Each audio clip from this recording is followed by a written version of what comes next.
Bad Boys, Ride or Die is once again directed by Adil and Bilall and stars Will Smith and Martin Lawrence. When their late captain is framed, Mike Lowry and Marcus Burnett, played by Smith and Lawrence, go out to clear his name, but while doing so, they end up having to go on the run themselves. Bad Boys, Ride or Die was genuinely one of my most anticipated films of the year. I feel like I've said this multiple times now, because I mentioned it in my most anticipated films of the year video, I mentioned it in my most anticipated films of the summer video, but I'm going to say it again. Bad Boys for Life is one of the most surprising movies I've ever seen in my entire life. I went into it expecting I'd forget about it after I'd seen it, but I had so much fun with it. The chemistry was amazing, the action was great, it was really funny, and it had surprising depth as well. With Adil and Bilall returning as directors, and just a similar creative team returning in general, I had a lot of hope for this movie. Now, usually in a movie review, I start with the positives, then I go into the negatives. I'm actually not going to do that here. I'm going to get my negatives out the way first. I do think the first act has too much exposition. There's a lot of information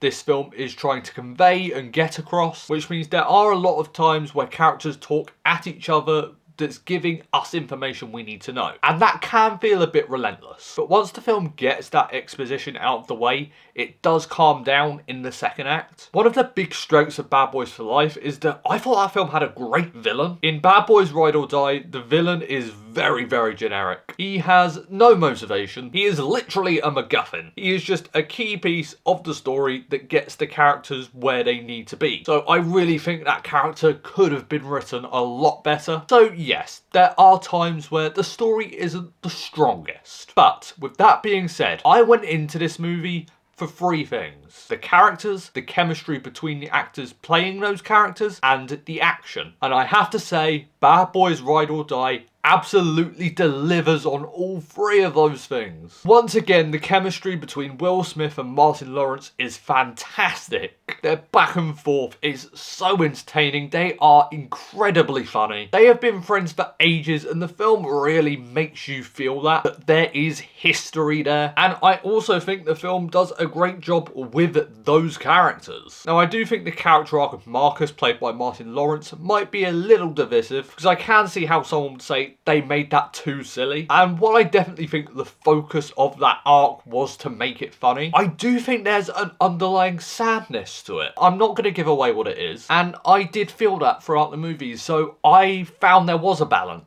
The writers do a really good job continuing the storyline with Will Smith's son from the last movie, and that has some really heartfelt moments, especially towards the end of the movie. Adil and Bilall did an amazing job directing action in the last movie, and I think this movie is even better directed. They are doing stuff in this movie no one else is doing in any other movie. Their camera work is dynamic, it's exciting, this movie is brimming with colour, and their style makes the action in this movie so much fun. They find ways to make each action set piece unique, and they also do a great job with tone, because there are comedic moments, there are dramatic moments, but one doesn't overshadow the other, and I really appreciated that. Now, I do think the last film, Bad Boys for Life, is the better film, but Bad Boys Ride or Die isn't far off. I had a lot of fun with this movie. I really think it's going to be a crowd pleaser. This is the film the summer movie season needs. This is the film cinemas need, because they're struggling at the moment, and this is a film for a crowd. It's going to get people in, and I really hope word of mouth spreads. I'm going to give Bad Boys Ride or Die a B+.